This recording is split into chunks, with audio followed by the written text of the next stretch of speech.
ኡስታዝ አብዱራህማን ሚጥያ አብረን እየሄድን ወደ ሐረም እየገባን ቃጠሎ ነበር ከሩቅ ነጭሱ ይታያል በጣም ይሄም ቃጠሎ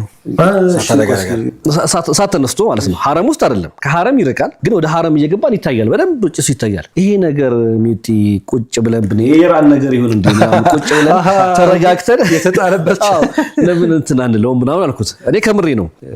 በካሜራዬ ማንስቸዋለሁና የሆነ እንዴ ቁጭ ብለን ግርግር አለ እዛ በጣም የዓለም ህዝብ ነው ያለበትና ይርቅ እንደራቀ ሩቅ እንደሆነ አይቻል ሰው ኖርማል ጉዞ እየሄደ ነው አንዳንዶች ሞባይል እያነሱት ነው ምናምንና ሚጢ እንዴ ሐረም አሁን ቢነድ ዝምናል እንዴ ፏድ ገብተን የሆነ ነገር አናረጋም አለኝ እኔ ማረጋ አይመስለኝም አልኩት ለቤቱ የራሱ የሆነ ጌታ አለ እኔ ለልጆቼ የሚመረጥ ይመስለኛል እና ሚጢ በጣም ሳቀ ምናምን ነገር ማለት ከዚህ በፊት አብራሃ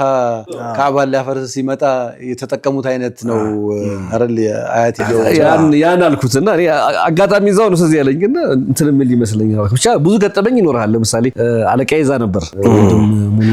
ኦኬ አንድ ላይ ነበራችሁ አንድ ላይ ነበርኩ ያው እዛው ሆቴል አልፏል ትልቅ ሆቴል ላይ ነው ሀያት ሪጀንሲ ነው ያረፈው የኛ ይረቃል ሆቴላችንና ለመዘየር ሄድኩኝ እሱ ዙር ሰዓት ደርሷል እና እንስገድ እዚሁ መስጊድ አለ ብሎኝ ሄደን ማለት ነው ወደ መስጊድ እኔ መሰለኝ ኢማም ኑሮ ምን ሰግድ ነው መሰለኝ ሐረም ውስጥ እንዳለው ረስቸዋለሁ ሆቴሉ ሐረም ክልል ውስጥ እንደሆነ ረስቸዋለሁና ስንገባ እዚህ ጋር አምስት ቆሟል እዛ ጋር 6 ኢማሞቹ ጋር ነው ያለው ያልኩ ነው በውስጥ የገባው ምን ለካቸው ነው ይዘው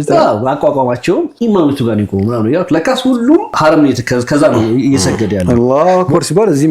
እየሰገደ ልክ እንትን ስንል መስታወቱ ጋር ስንደርስ ይታያል ቀጥታ ነው የሚታየው ሐረም በደንብ ነው የሚታየው